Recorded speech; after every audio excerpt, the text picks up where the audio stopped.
ভাঙড় দীর্ঘ প্রতীক্ষার অবসান। যে কাজ গত 15 বছরে তৃণমূল কংগ্রেস পরিচালিত সরকার করতে পারেনি, সেই অসাধ্য সাধন করে দেখাচ্ছেন ভাঙড়ের বিধায়ক পীরজাদা নওশাদ সিদ্দিকী। তার উদ্যোগে ভাঙড়ে যেন বইছে উন্নয়নের নতুন জোয়ার। আজ ভাঙড়ের নিমকুড়িয়া মোল্লাপাড়া গ্রামের 141 নম্বর বুথে এক ঐতিহাসিক মুহূর্তের সাক্ষী থাকলেন গ্রামবাসীরা। দীর্ঘকাল ধরে অবহেলিত এবং বেহাল এই এলাকার প্রধান রাস্তার কাজ আজ পুরো দমে শুরু হয়েছে। সরেজমিনে দেখা যায় একটি জেসিবি মেশিন দিয়ে পুকুরের ধার পাইলেন পোতা চলছে এবং আগাছা পরিষ্কার করে রাস্তা তৈরির প্রাথমিক কাজ চলছে। পাশে মজবুত পরিকাঠামো তৈরির জন্য স্তূপ করে রাখা হয়েছে বাঁশ ও অন্যান্য নির্মাণ সামগ্রী। স্থানীয় বাসিন্দারা ক্ষোভ উগরে দিয়ে জানান, এই রাস্তার জন্য তারা বছরের পর বছর তৃণমূল জমানাতেও এই রাস্তার কোনো উন্নতি হয়নি।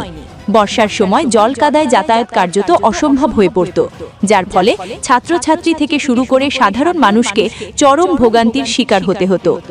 অবশেষে বিধায়ক নওশাদ সিদ্দিকীর উদ্যোগে এবং তার এমএলএ ল্যাড তহবিলের অর্থায়নে এই কাজ শুরু হওয়ায় খুশির হাওয়া বইছে গোটা এলাকায়।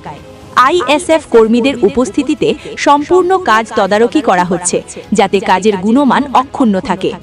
গ্রামবাসীদের মতে, ভাইজান যা কথা দিয়েছিলেন তা করে দেখাচ্ছেন। ভোটের আগে বা পরে নয়, উনি সব সময় আমাদের পাশে আছেন।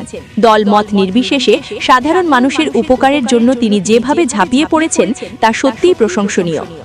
ইতিমধ্যে এই কাজের ভিডিও সোশ্যাল মিডিয়ায় ভাইরাল হতেই নওশাদ সিদ্দিকীর উন্নয়নমূলক কর্মকাণ্ডের জোরালো প্রশংসা করছেন নেটিজেনরা। তাদের অনেকেই মন্তব্য করছেন, সদিচ্ছা থাকলে সীমিত ক্ষমতার মধ্যেও যে মানুষের জন্য কাজ করা যায়, ভাঙড়ের বিধায়ক তা আবার প্রমাণ করলেন। এই ঘটনা প্রমাণ করে প্রতিশ্রুতি নয়, কাজই হলো আসল পরিচয়। ভিডিওটি শেষ পর্যন্ত দেখার জন্য আপনাদের অসংখ্য ধন্যবাদ। এনডি টাইম বাংলা চ্যানেলের ভিডিও যদি আপনাদের ভালো লেগে থাকে, তাহলে চ্যানেলটি সাবস্ক্রাইব করে আমাদের পাশে থাকুন।